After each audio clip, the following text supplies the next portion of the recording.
భారతిరెడ్డికి జరిగిన ఆ మాటలు పరదూషణలు వాట్ ఎవర్, ఆవిడ అన్న మాటలకి అందరూ ఖండించారు కదా, ప్రతి ఒక్కళ్ళు ఆవిడ వెనకేసుకొచ్చారు కదా.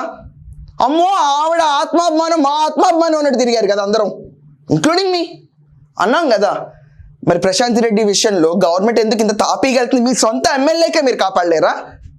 చంద్రబాబు నాయుడు గారు మీరు పెద్ద మనసు అండి, మీరు నారా భువనేశ్వర్ గారిని అలా అనేసినా ఊరుకున్నారు, మీరు బాధపడి ఊరుకున్నారు. ఇది రాజకీయాల్లో సర్వసాధారణమని ఊరుకున్నట్టున్నారు మీరు. ఇలాంటి రాజకీయాలు జరుగుతాయి అంటే ఒక్క మహిళ వస్తుందా?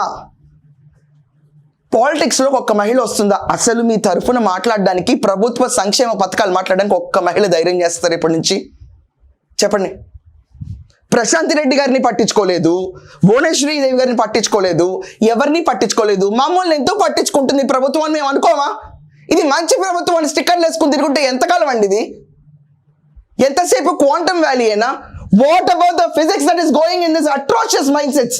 పిచ్చి పిచ్చిగా మాట్లాడచ్చు, మేము ఫ్రిక్షన్ లేకుండా మాట్లాడచ్చు, మా ఇష్టం వచ్చినట్టు మాట్లాడచ్చు, ఇష్టం వచ్చింది రాయొచ్చు, ఇష్టం వచ్చినట్టు ప్రగల్భాలు పలకొచ్చు. ఒక ఉమెన్ని తీసుకొచ్చి అనరాని మాటల కింద అన్ని సొసైటీలో పెట్టచ్చు. కానీ ప్రభుత్వం ఏం చేయదు. భారతిరెడ్డిని అంటే మాత్రం చేస్తుంది. ఇది మంచి ప్రభుత్వం ఓన్లీ వైకాపా వాళ్ళకా? సామాన్యులు కాదా ఇది మంచి ప్రభుత్వం?